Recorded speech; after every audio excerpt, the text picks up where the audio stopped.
आज हम समझेंगे कि बैंक में कौन कौन सी एंट्री लेवल की रोल्स एंड प्रोफाइल होती है।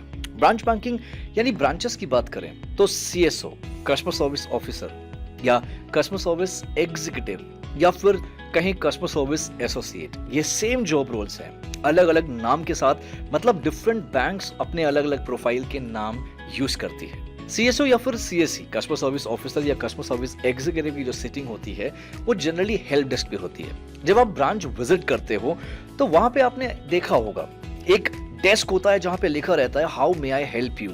तो इस डेस्क पे जो हेल्प डेस्क ऑफिसर्स होते हैं वो है सीएसओ। आप समझते हैं उनका काम एग्जैक्टली होता क्या है? उनका काम कस्टमर्स को ग्रीट करना और उनकी क्वेरीज, उनकी प्रॉब्लम्स को सुनना, समझना और उसका रेजोल्यूशन देना।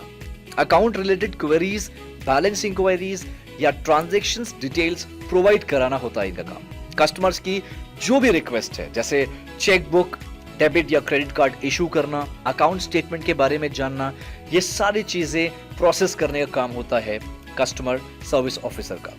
कस्टमर की जो कंप्लेंट्स होती है, उनके जो भी इश्यूज होते हैं उसको रिजॉल्व करना, ये सबसे इंपॉर्टेंट रोल है इनका। जो कॉम्प्लेक्स, जो बड़ी बड़ी प्रॉब्लम्स होती है दोस्तों, जो बड़ी बड़ी प्रॉब्लम्स होती है, कॉम्प्लेक्स प्रॉब्लम्स होती है, उनको रेलेवेंट डिपार्टमेंट या सीनियर स्टाफ को रेफर करना और इंश्योर करना कि उनको टाइम से उनके प्रॉब्लम का सोल्यूशन मिल जाए। Cash deposits, withdrawals, fund transfer, bill payments, ये सब कुछ प्रोसेस करने का काम होता है कस्टमर सर्विस ऑफिसर का। इसके अलावा अगर दूसरे रोल की बात करें तो वो है ब्रांच ऑपरेशंस एग्जीक्यूटिव। इनका काम होता है डेली कैश हैंडल करना, ट्रांजैक्शंस को मॉनिटर करना, जो केवाईसी होता है, नो योर कस्टमर, और एएमएल यानी एंटी मनी लॉन्ड्रिंग, इनके जो कंप्लायंसेस होते हैं उनको इंश्योर करने का काम होता है इनका। ब्रांच रिकॉर्ड्स और रिपोर्ट्स को मेंटेन करने का काम होता है ब्रांच ऑपरेशन एग्जीक्यूटिव का।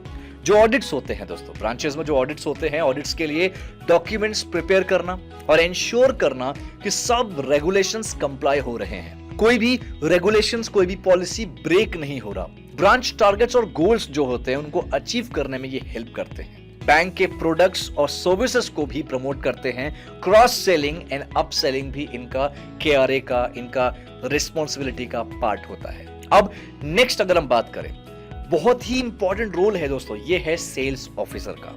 दोस्तों पता है, ज्यादातर एक मिथ है, हम लोगों के बीच में एक मिथ है कि सेल्स को लेकर, सेल्स ऑफिसर जॉब को लेकर एक मिथ है, जिसमें मैं एक अलग से आप सबके सामने एक अलग से वीडियो आएगी जहां पे आप समझेंगे सेल्स क्या होता है, sales management and sales strategies क्या होती है। फिलहाल थोड़ा सा जानते हैं सेल्स ऑफिसर का काम होता क्या है एग्जैक्टली। बैंक के वेरियस प्रोडक्ट्स जैसे saving accounts, current accounts, fixed deposits, loans, credit cards, इस तरह के जितने प्रोडक्ट्स होते हैं बैंक के, उनको प्रमोट करना, उनका मार्केटिंग करना और उनको सेल करने का काम होता है सेल्स ऑफिसर का। पोटेंशियल कस्टमर्स को आइडेंटिफाई करना, उन्हें बैंक के प्रोडक्ट्स और सर्विसेज के बारे में जानकारी देना, सेल्स टारगेट को अचीव करना और रेगुलरली परफॉर्मेंस रिपोर्ट प्रिपेयर करना।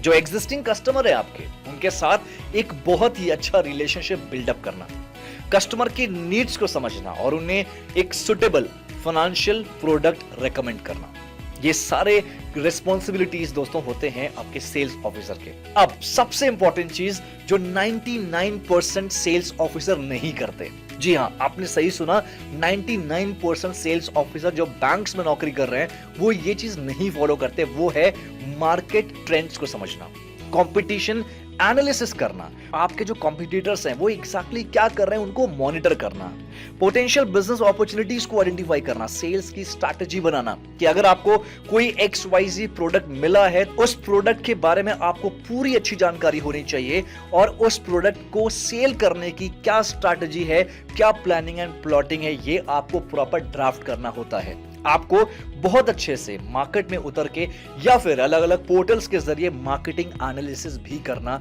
होता है। न्यू लीड्स जनरेट करना थ्रू वेरियस चैनल्स जैसे cold calling, direct marketing, referrals या फिर सोशल मीडिया। इन अलग अलग प्लेटफॉर्म के जरिए आप एक नए लीड्स को जनरेट कर सकते हैं और उनको कन्वर्ट भी कर सकते हैं। सेल्स पाइपलाइन मैनेज करना और लीड्स को सक्सेसफुल कस्टमर्स में कन्वर्ट करना, सेल्स कैंपेन और प्रमोशनल एक्टिविटी में जोरों शोरों से भाग लेना, पार्टिसिपेट करना, ये सारे काम होते हैं सेल्स ऑफिसर के।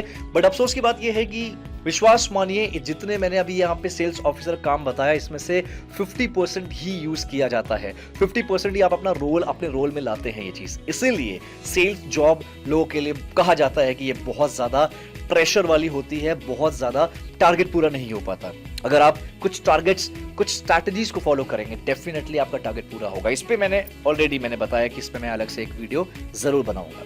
चलिए अब समझते हैं दूसरा रोल, जो नेक्स्ट रोल है वो भी बहुत ज्यादा इंपॉर्टेंट है। मैं इंटायर बीएफएसआई की अगर बात करूं, बहुत ज्यादा एक इंपॉर्टेंट रोल प्ले करता है। रोल का नाम है रिलेशनशिप मैनेजर। जी हाँ, रिलेशनशिप मैनेजर का काम क्या होता है? एग्जिस्टिंग क्लाइंट्स के साथ, एग्जिस्टिंग कस्टमर के साथ स्ट्रॉन्ग रिलेशनशिप बिल्डअप करना। रेगुलरली जो आपके कस्टमर्स हैं उनसे मिलना, उनकी फाइनेंशियल नीड्स, गोल्स को समझना। जो कस्टमर को, जो आपके बैंक है, आपकी कंपनी है, उनके प्रोडक्ट और सर्विसेज के बारे में अच्छे से एडवाइस करना, अच्छे से गाइड करना। पोटेंशियल कस्टमर्स को आइडेंटिफाई करना कि उन्हें बैंक के सर्विसेज और प्रोडक्ट्स कौन से ऑफर करने चाहिए। सेल्स टारगेट और बिजनेस ग्रोथ गोल्स अचीव करना। New business opportunities, cross selling, up selling prospect identify करना। क्लाइंट्स को, कस्टमर को financial planning, investment options, wealth management के बारे में बताना। यानी कि आपको पता होना चाहिए, आपके कस्टमर से आपको बात करके, उनकी प्रोफाइलिंग करके, उनकी प्रोफाइल समझ के आपको उनको बहुत अच्छे से सजेस्ट करना चाहिए कि फाइनेंशियल प्लानिंग वो कैसे करें। इसके अलावा कस्टमर की फाइनेंशियल पोर्टफोलियो को मैनेज करना और उन्हें ऑप्टिमाइज करने का काम होता है रिलेशनशिप मैनेजर का। जैसे मैंने सेल्स ऑफिसर में बताया, सिमिलरली आरएम भी ये काम करते हैं। मार्केट ट्रेंड्स को समझते हैं, मार्केट ट्रेंड्स में कंपटीशन एनालिसिस करते हैं, मार्केटिंग एनालिसिस करते हैं, फाइनेंशियल प्रोडक्ट को बहुत अच्छे से एनालाइज करते हैं। कॉम्पिटिटर एक्टिविटीज और इंडस्ट्री डेवलपमेंट को भी मॉनिटर करना होता है आरएम्स को। क्लाइंट की जो नीड्स होती है, क्लाइंट की जो जरूरत होती है और जो मार्केट डिमांड है, उसके बेसिस पे नए प्रोडक्ट का डेवलपमेंट का आइडिया भी सजेस्ट करना होता है आरएम्स को। दोस्तों आरएम्स पे भी एक अलग से मैं आपको डिटेल दूंगा कि आरएम कितने अलग अलग कंपनीज में या बैंक्स में कितने टाइप्स ऑफ आरएम्स होते हैं। तो आरएम्स भी एक फ्रेशर या फिर एंट्री लेवल की जॉब होती है, लेकिन एक जूनियर लेवल पे आरएम्स होते हैं ये। अगर आप एक्सपीरियंस होते हो, धीरे धीरे आपकी पोजीशंस बढ़ती जाती है। ऑलराइट, हालांकि ये जो बताया, ये सारे काम, ये सारे रिस्पॉन्सिबिलिटीज होती है एक आरएम की। नेक्स्ट जॉब रोल की अगर बात करूं, वो है टेलर। आप सबने सुना होगा टेलर मतलब कैशियर, जिसे हम कैशियर बोलते हैं चलती भाषा में। इनका जो काम होता है, ये फ्रंट लाइन पे काम करते हैं और कस्टमर्स के साथ डायरेक्ट इंटरेक्शन होता है इनका। कस्टमर से कैश डिपॉजिट्स और विड्रॉल्स प्रोसेस करना, कैश ट्रांजैक्शंस को एक्यूरेटली रिकॉर्ड करना एंड बैलेंस मेंटेन करना, कैश काउंटिंग, वेरीफाइंग एंड डिस्पेंसीज जो होती है उसको रिजॉल्व करना, चेक डिपॉजिट्स प्रोसेस करना और चेक्स को वेरीफाई करना। एंड ऑफ द डे पे एक रिपोर्ट प्रिपेयर करते हैं कैशियर या फिर टेलर और ब्रांच मैनेजर को सबमिट करते हैं। रेगुलेटरी और कंप्लायंस रिक्वायरमेंट को फॉलो करना होता है इनको। सस्पिशियस ट्रांजैक्शन, सबसे इंपॉर्टेंट बात, जो टेलर का सबसे इंपॉर्टेंट रोल है वो ये भी है कि टेलर को सस्पिशियस ट्रांजैक्शंस को आइडेंटिफाई करना होता है, रिपोर्ट करना होता है, एंड अकाउंट स्टेटमेंट और ट्रांजैक्शन हिस्ट्री भी प्रोवाइड करना होता है। अब बात करेंगे, बहुत ज्यादा डिमांडिंग रोल है जिसकी मैं बात करने जा रहा हूं। ये बेसिकली आपको फिनटेक इंडस्ट्री यानी कि फाइनेंस कंपनी जो होती है वहां पे आपको देखने को मिलेगा। वो रोल है फाइनेंशियल एनालिस्ट का। अभी फाइनेंशियल एनालिस्ट एग्जैक्टली करते क्या है?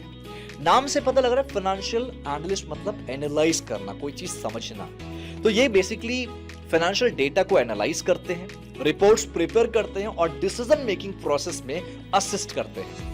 ये role strategic planning, risk management और फाइनेंशियल परफॉर्मेंस इंप्रूवमेंट में काफी अच्छा कंट्रीब्यूट करते हैं। इनका काम होता है फाइनेंशियल डेटा को एनालाइज करना, रिपोर्ट प्रिपेयर करना, जो एनुअल बजट्स और लॉन्ग टर्म फाइनेंशियल प्लान होता है उसको डेवलप करना, बिजनेस यूनिट के साथ कोलैबोरेट करना होता है इनको, ताकि रियलिस्टिक और अचीवेबल बजट सेट किया जा सके। तो ये काम होता है फाइनेंशियल एनालिस्ट का।